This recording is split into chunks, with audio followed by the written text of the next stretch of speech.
Before the Rings of Power, there were the Silmarils. Before Sauron, there was his master Morgoth. Before Aragorn and Arwen, there was Beren and Luthien. Join us as we explore Tolkien and all the ages of Middle-earth with your hosts from theonering.com, Jonathan Watson and Michael Grumbine.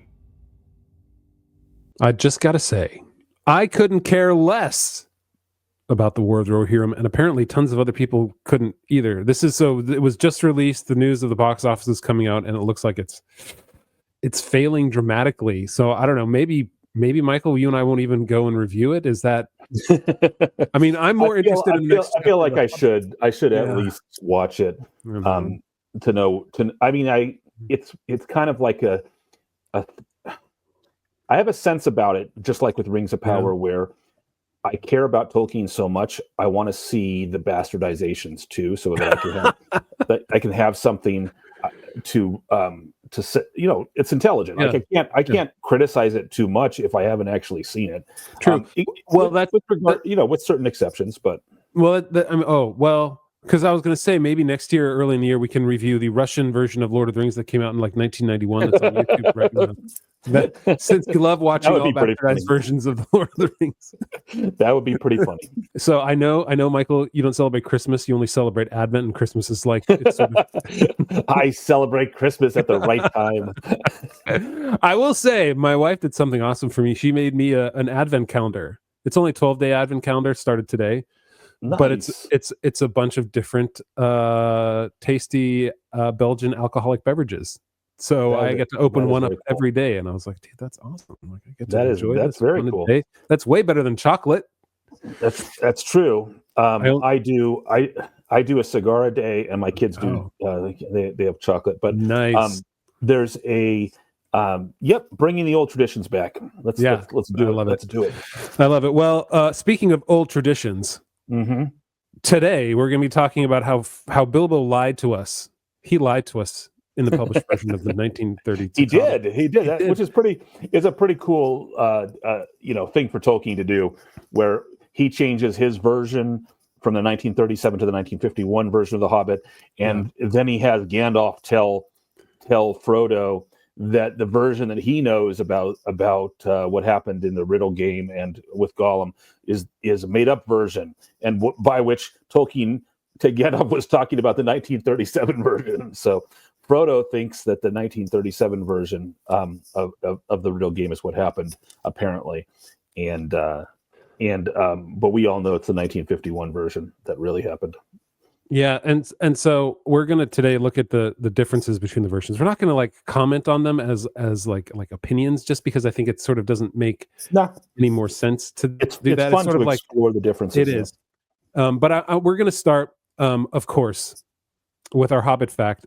But before that, we're going to start and remind you guys, if you enjoy this, go ahead and become a member at theonering.com/member or theonering.com/Patreon.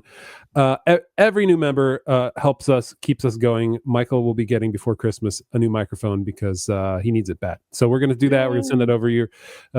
Thanks to our supporters. We really appreciate you guys. Go to theonering.com/member. It's $4 a month. First month is free. Our next chat is going to be, in 1 week. We're releasing this on Tuesday, the 17th, so that means 2 weeks, so on December 30th we're going to be chatting. So join us. We'll be posting a Zoom link in our Discord chat, which you get access to by becoming a member, and you get the extended podcast.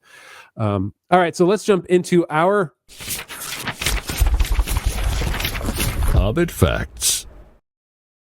Okay, many of you know that we went through Tolkien's attempted rewrite, 1961 rewrite of The Hobbit, to make it more in line with The Lord of the Rings and less of a children's story and more of a Middle-earth story. Right. And that stems from that he really did say that the way he wrote The Hobbit was a mistake. He used that word a couple of times.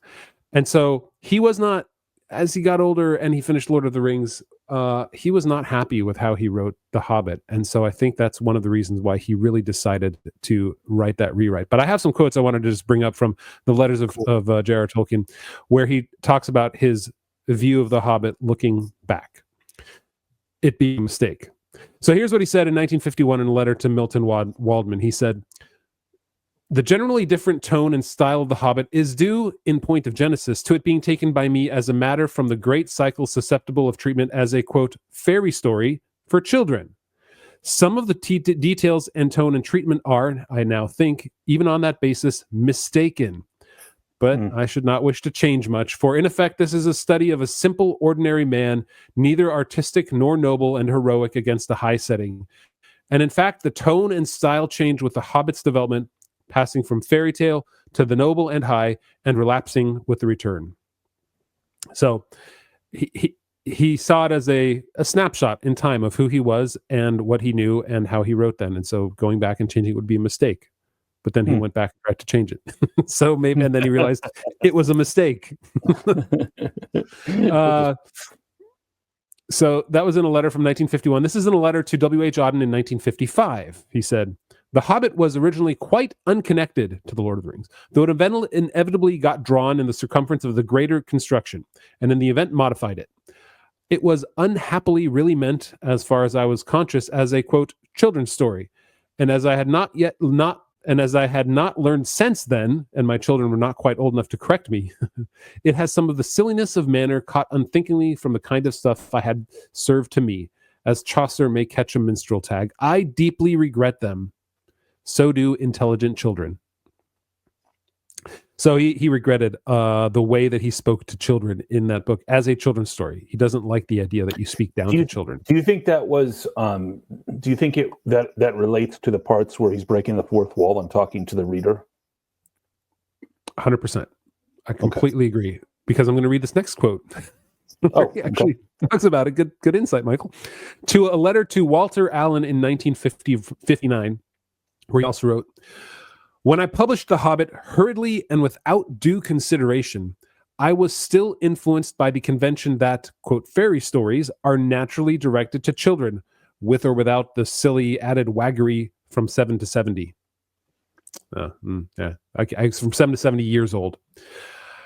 And I had children of my own, but the desire to address children as such had nothing to do with the story as such in itself or the urge to write it. But it had some unfortunate effects on the mode of expression and narrative method, which if I had not been rushed, I should have corrected." And I think that's what he's referring to, the mode of expression and the narrative method, which is speaking to the children directly. And what would you think if a fox came along? Although, wasn't that from Lord of the Rings? But yeah, like breaking the fourth wall, like you said. Right. Yeah. Bilbo really was in a tight place, and to speak to the one from this chapter. That's yes. Well, he mentions it multiple times, the idea of fairy story, right? He had really solidified that the fairy story is not just for children.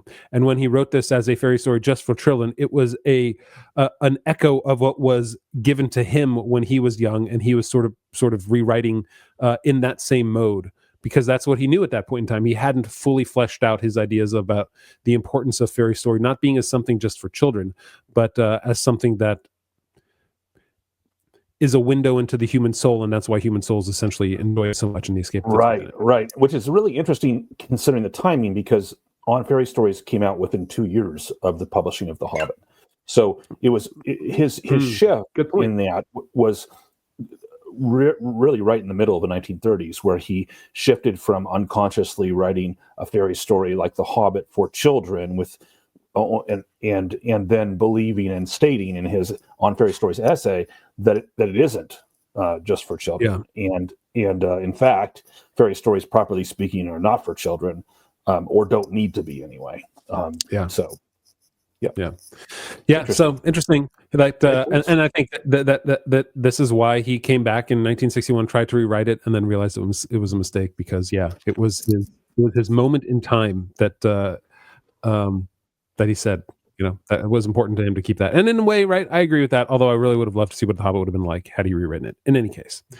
It is interesting. It is interesting. And I wonder, right now people read, like The Hobbit is commonly read in schools, even in public schools, at the age of 5th grade or 6th grade often.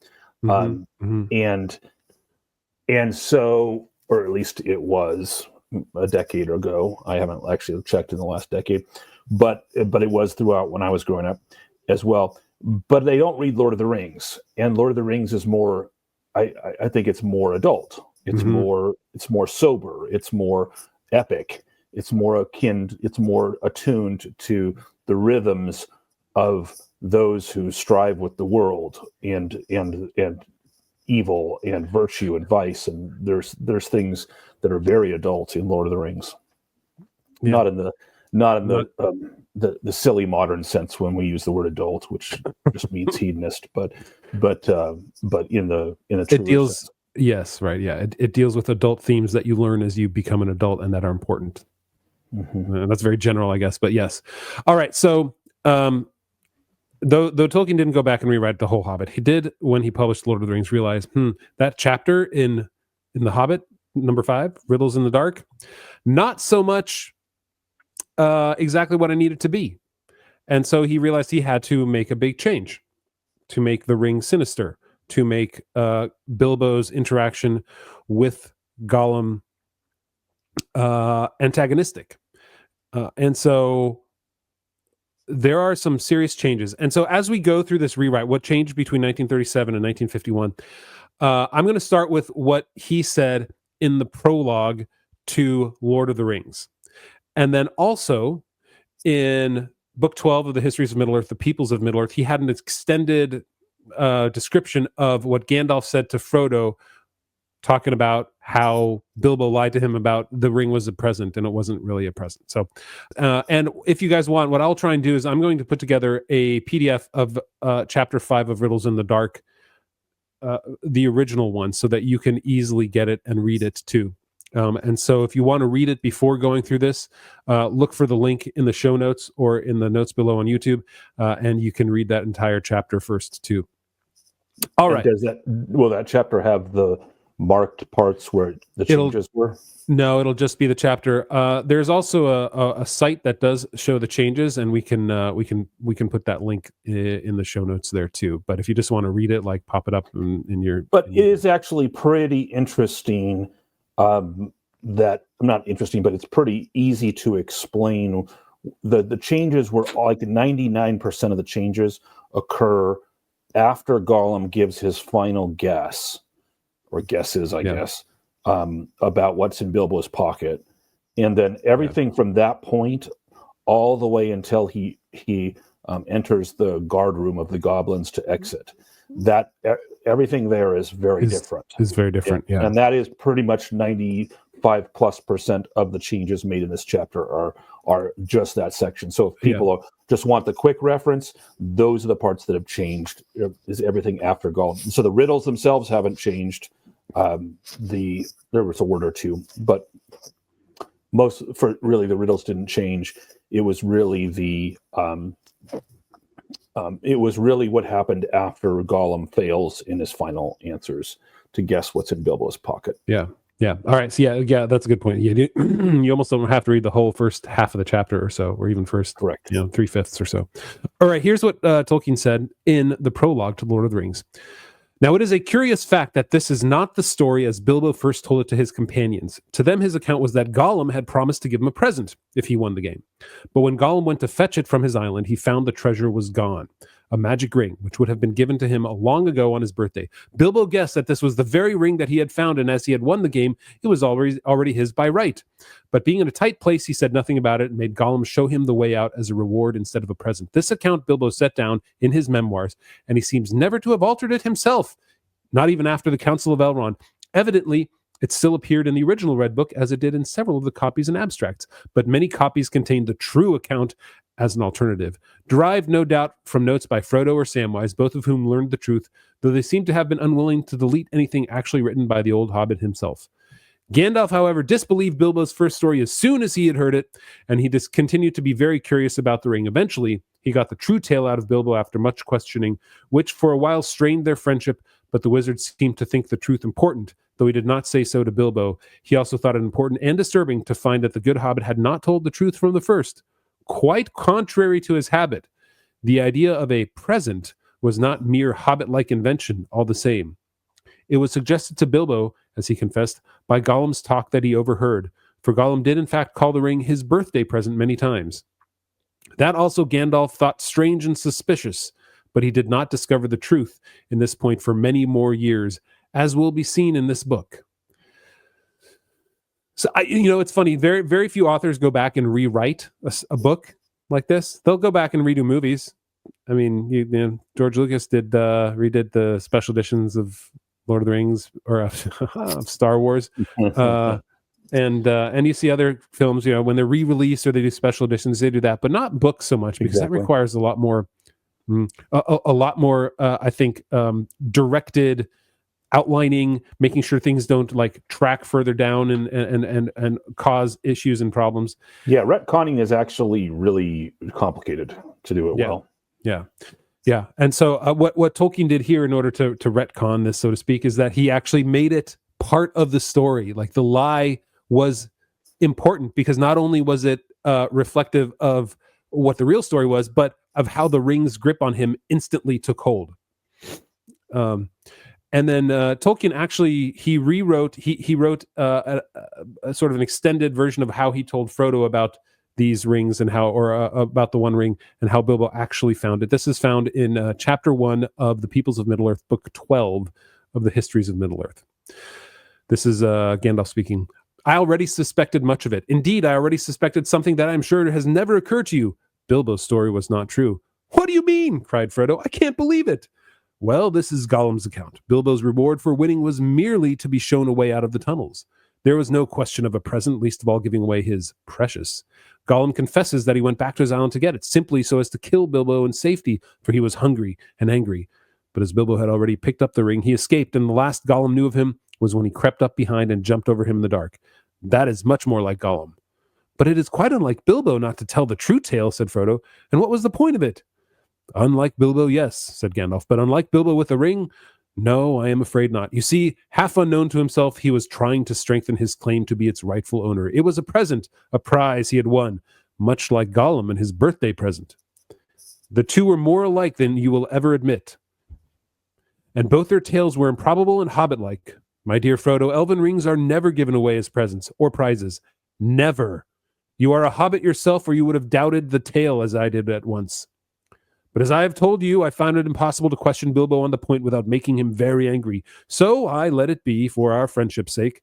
His touchiness was proof enough for me. I guessed then that the ring had an unwholesome power over its keeper that set to work quickly. Yes, even on Bilbo, the desire for ownership had gripped at once and went on growing.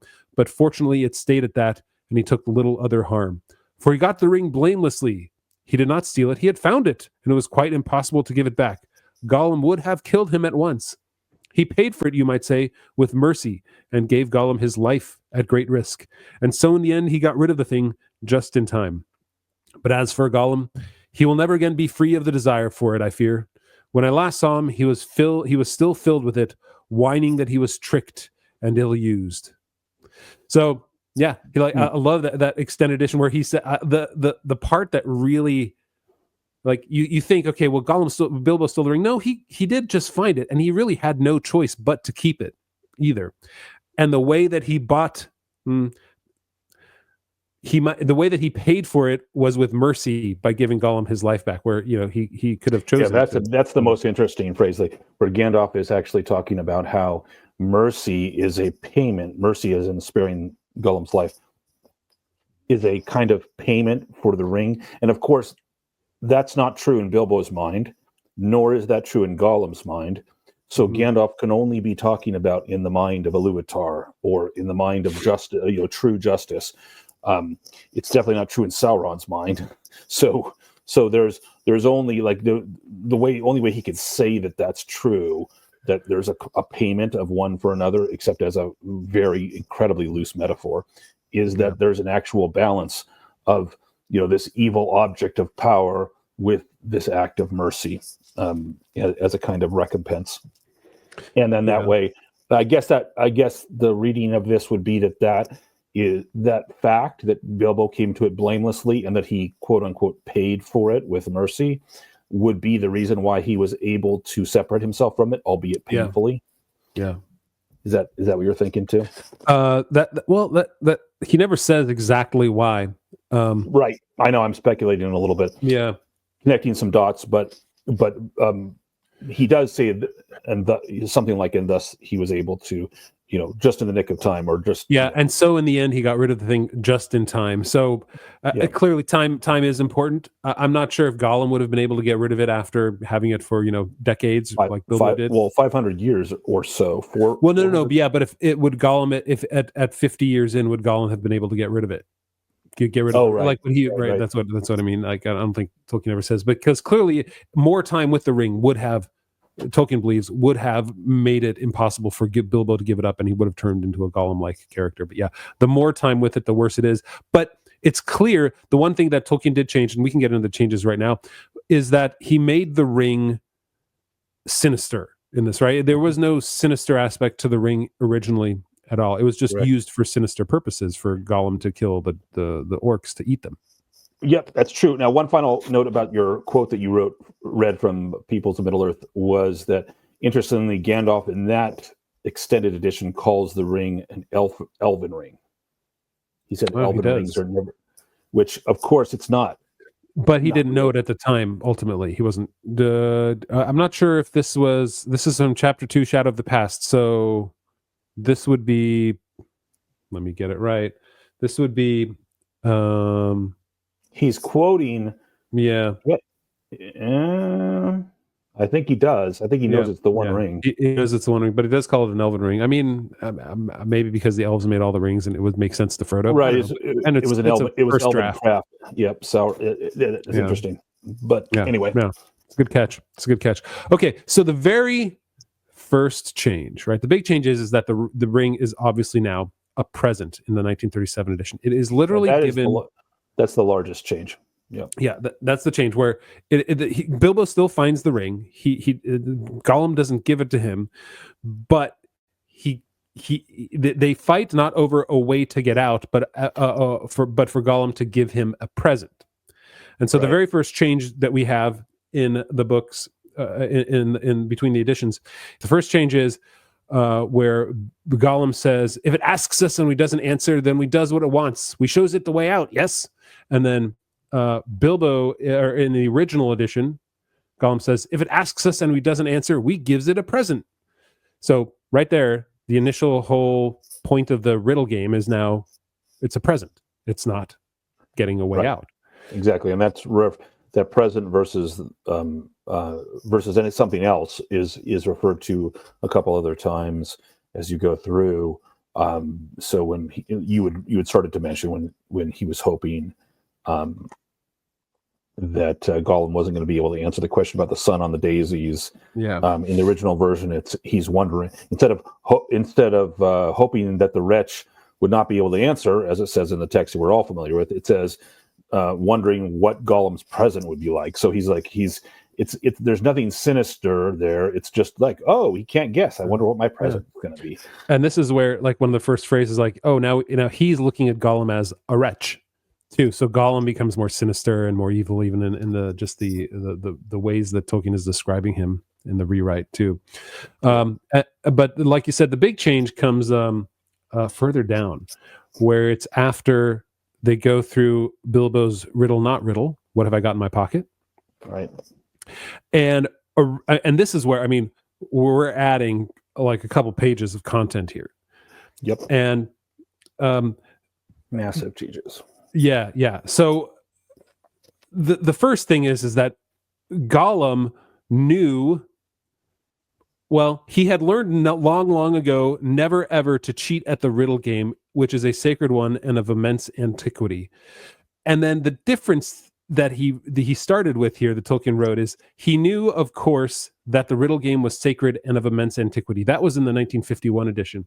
And so immediately, and then Gollum is also afraid of Bilbo's sword. Also there was a sword. He simply sat and whispered. Right. Now, it's interesting that so in the version that everyone's familiar with, Tolkien is diminishing the power of the riddle game over Gollum. Yes, because he says he does say the riddle game, as you read, was sacred and of immense antiquity, and even wicked creatures were afraid to cheat when they played at it. So, which is different, because it's not saying it's impossible or they'll never do it. It just said they were afraid to. So now all of a sudden he's opened up a possibility. Also, it's telling the version everyone's used to is telling us the way the riddle game is looked at from Bilbo's perspective. Yes, yeah. Whereas in the original version, we're talking about from Gollum's perspective, and it basically slams the door shut of Gollum doing anything wrong. Basically, it's the antiquity and the sacred nature of the riddle game ensures that Gollum will not break his word, although it does add this phrase about, and that also there was the sword. But further down in the old version that most people haven't read, the 37 version, must we give it the thing precious? Yes, we must. We must fetch it precious and give it the present we promised. So Gollum actually questions whether he needs to follow through, and he says, yes, we must. So he's going to go give the precious. He's going to go give the present. And of course, in the 1951 version, Tolkien can't have that because the present is so malicious, so powerful that it overwhelms the minds and of those who bear it. And so Gollum would never have given up the precious. So it's just hence the shift to the way out. And then a lot of commentary, a lot of talk about what is happening in Gollum's head when he's on the island, just like the picture in the back of my head. When Gollum's on the island, he's talking to himself about what it is, about the precious, about how he got it, about all kinds of things. And eventually he talks himself into happening upon the truth, which is that Bilbo must have the precious. But all that dialogue doesn't happen in the old version. I when I was reading through the old edition, you realize how he didn't have a voice for Gollum yet, and how you missed that. Do you know what I mean? But by voice, meaning that when he had written the extended 1951 edition of this chapter, he knew what Gollum sounded like because he had finished Gollum in Lord of the Rings. But and so that entire long monologue of where he talks about my birthday present, it came to me on my birthday, my precious. Every word is very much like he is in Lord of the Rings, where before, like he's just a Gollum. He's just this character who doesn't really have much to him. And so he does say things like, lost, my precious, lost, bless us and splash us. And then he says, we haven't the present we promised, and we haven't even got it for ourselves. He's more sad. He's more upset that he lost the present for Bilbo than that he lost the present at all, lost the ring at all. Because, like you said just a minute ago, Gollum had learned long ago never ever to cheat at the riddle game, and it's of sacred one and immense antiquity. Like he won't have the present that he promised, and so the riddle game is now been cheated on. It's been broken, and so that entire part, I'm not going to reread a big chunk of it, but that entire part is tremendous because you get to know Gollum in that whole interior discussion that you have, and you don't get to know Gollum at all in the original version of The Hobbit. He's just a character along the way, and even what comes later, where Bilbo hears him like yelling out on the island, and he heard him crying, "Lost it is, my precious, lost, curse us and crush us, my precious is lost." And then he calls out, "What's the matter?" And then he shrieks Gollum, "You mustn't ask us." Whereas in the original edition, he's spluttering and he's asking like, "Oh, I don't know how many times Gollum begged Bilbo's pardon. He kept on saying, 'We are sorry. We didn't mean to cheat. We meant it to give our only present if it won the competition.' He even offered to catch Bilbo some nice juicy fish to eat as a consolation." Gollum isn't threatening, really, almost in the original Hobbit at this point, because he's broken. He's like, "I can't believe that I broke my word," and it diminishes him a lot. That's the one thing I take away from it, because I don't think at this point when he wrote it in 1937, he didn't have the character of Gollum like he had in 1951, and that's what he creates in the rewrite. That's the biggest change, in my opinion, here. I agree. I think that Gollum is, the way I think about it in my mind, Gollum in the 1937 version is just an episode with a start and a finish. We don't really know anything about him coming into it. We're given a couple hints, little tiny hints, but really that's not important because Gollum isn't a real character. He's a monster of a type, or a weird, an odd, like an oddity from a grim fairy tale or something. And then when the main character is done with him and has won the game and found his way out and has got some loot to boot, then that's it, and we don't care about Gollum anymore. Yeah, Gollum's done. Whereas in the version that we're all familiar with, Gollum is an enduring character, one of the most interesting characters in the entire Lord of the Rings series, and so of course he has motivations and a backstory, and he talks to himself, and we get to, like you said, we get to know him as a character, as a person, and understand a lot more about him. And so I think this is a great example of Tolkien, even though, of course, the general structure of what happens to Bilbo under the mountain is, relatively speaking, the same. In his changes that he makes, he really fleshes out Gollum as a character, and he becomes something so much more, which of course I think the icing on the cake is everything from the Dead Marshes on, when Frodo and Sam and Gollum are traveling together, where then you really get to know Gollum. Yeah, maybe you wish you didn't, but that's the full fleshing out of his character.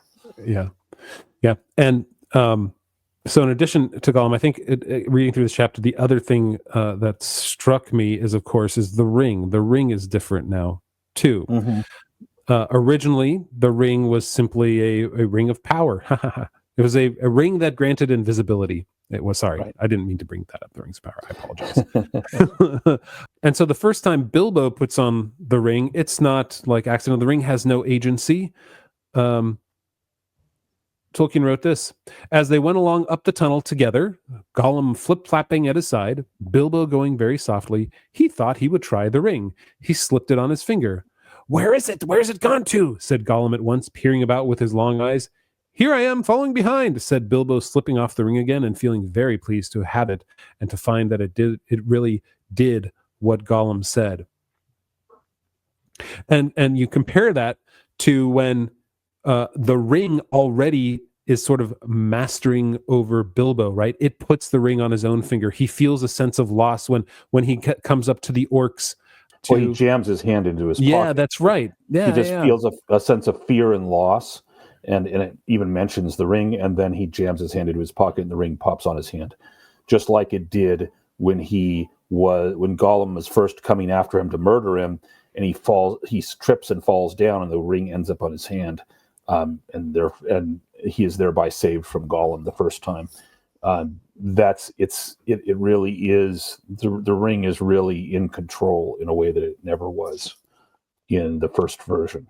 Remember when we were reviewing the early pictures of Gollum in a previous episode, and we had that one, we were like, where did they come up with Gollum? How did they get Gollum out of that? And his eyes were sticking out. And I was noticing the 1937 version said, Gollum, where is it? Where is it gone to? Said Gollum at once, peering about with his long eyes. Like, really? Where is that? Wait, I gotta find it. Well, you had just read it. There it is. Yeah, with his long eyes. Huh. So good catch. may have been the inspiration for that. Like, I have never in my life heard the adjective "long" applied to eyes. Yeah. So that's apparently that's where it came from. The artist might have been trying to catch. And I can confirm it's not in the 1951 edition. He removed. I had never read that before. I would have noticed that before. Especially since I've read it so many times with my kids. But no long eyes. In the other version. So here, let me read like the last short 3 paragraphs of the 1951 edition. And remember, this is now this is replacing what we know, the entire section where Bilbo is following Gollum to get out of the caves. Right. This is replacing all of that, and this is how short it is. They're walking together happily as you just to correct, because you said the 1951 version. You mean you're going to read the 37 version? Yeah, I'll read the 37 version, and yes, but this replaces what was in what we see in the 1950, what we hear, and what we read in the 1951 edition. It replaces and this comes a whole page and a half of. Yeah, if not more, depending on how big your pages are. And this comes right after Bilbo slipped off the ring again, and feeling very pleased to have had it and find that it really did what Gollum had said. Now on they went again, while Gollum counted the passage to left and right. 1 left, 1 right, 2 right, 3 right, two left, and so on. He began to get very shaky and afraid as they left the water further and further behind. But at last he stopped by a low opening on their left, going up. 6 right, 4 left. Here's the passage, he whispered. It must squeeze in and sneak down. We dursn't go with it, my precious. No, we dursn't. So Bilbo slipped under the arch and said goodbye to the nasty, miserable creature, and very glad he was. He did not feel comfortable until he felt quite sure it was gone, and he kept his head out in the main tunnel, listening until the flip-flap of Gollum going back to his boat died away in the darkness. Then he went down the new passage. And and from there on, it's the same thing. It's almost exactly the same thing. And so we miss everything, all the idea of who Gollum was, and the idea of mercy, the idea that he was ready to strike Gollum down and decided not to do it. Right. You miss the character not of just of Gollum now, but of Bilbo too. And you can really see, looking at these side by side, I really saw how much more of an expert prose crafter Tolkien had become, and a character builder in how he portrayed them and what they said. So short, so brief. I didn't realize that the difference was so dramatic. But when you see these right next to each other, it's impressive how much he added to make it work with the Lord of the Rings. Yeah, it's really it's really excellent. It is. As you said, he's improved so much. And interestingly, these are the years that between the publishing of the first edition of The Hobbit and the publishing of the second, these are the years, especially the latter end of these, are the years when he is spending a ton of time with the Inklings, and they're analyzing and critiquing each other's prose, and so it makes sense that his, like, in a 14-year period, this is only a 14-year period, but in a 14-year period, he's really improved his prose and style and everything else. And I will say the one other thing that the 1951 edition of The Hobbit does when he makes the changes is it changes Gollum and Bilbo and adds the birthday present part. It changes the ring, but he also makes the goblins / orcs a little more scary. In fact, I don't believe that he uses the term orc at all in the 1937 edition, and he uses it once in the 1951 edition. And that's right after the section that I read where Bilbo said goodbye to Gollum. This is when he's going along the passages, and he sees the golems, and he thinks, a bit low for goblins, at least for the big ones, thought Bilbo, not knowing that even the big ones, the orcs of the mountains, go along at a great speed, stooping low with their hands almost on the ground. And in the 1937 edition, he says, it was all right for the Hobbit, the low, narrow passages, except when he stubbed his toes in the dark on nasty jags on the floor. But it must have been a bit low for goblins. Perhaps it was, not knowing that goblins are used to this sort of thing and go along quite fast, stooping low with their hands almost on the floor, that made Bilbo forget the danger of meeting them and hurry forward recklessly. He adds, there are the big orcs, the orcs of the mountains. They go along at great speed, not quite fast, stooping low with their hands almost on the ground. And that's also after all the discussion of Gollum, the thoughts of Gollum losing the ring and what that means to him when it comes to goblins and the danger that goblins present to him. You lose all that too. So goblins and orcs, he says orcs for the first time here and mentions the goblins are orcs right here in The Hobbit. But also he makes them more menacing because he makes orcs more menacing because Gollum is very fearful of them. And he makes that clear in the 1951 edition, not so much in the 1937 edition. Right. So there's a lot of levels of development in Tolkien's mind that are going on here. And in his world building, not just about the character of Gollum, but even about things like goblins and orcs, etc. So pretty cool. Yeah. And I think that's it. I'm looking at the part where he jammed his hands into his pocket. I wanted to see what is the difference in that exactly. If we take a look right there. So here's what he wrote in the 1951 edition. A pang of fear and loss, like an echo of Gollum's misery, smote Bilbo, and forgetting even to draw his sword, he stuck his hands into his pockets, and there was the ring still in his left pocket, and he slipped it on his finger. The goblins stopped short. They could not see a sign of him. He had vanished. They yelled twice as loud as before, but not so delightedly. In the 1937 edition, he doesn't jam his hands into his pockets. Nope. Which really bothered you. Really, really bothered you, because nobody jams their hands in their pockets when they're scared. Right. That was my. Never thought of it. I don't know who does. I mean, clearly, some people do. Probably the Hobbit thing, but they like pockets a lot. This is what he wrote in 1937. Whether it was accident or presence of mind, I don't know. Accident, I think, because the Hobbit was not yet used to his new treasure. Anyway, he slipped the boy. That is, I don't know. That it's so conversational. It's almost weird.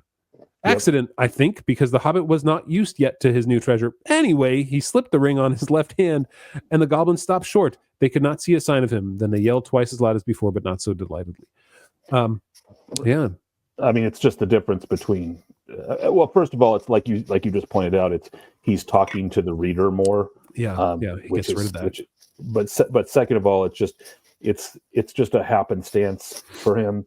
Whereas it makes this really cool, actually pretty interesting reference to, obviously ring induced. It says a pang of fear and loss, like an echo of Gollum's misery, smote Bilbo.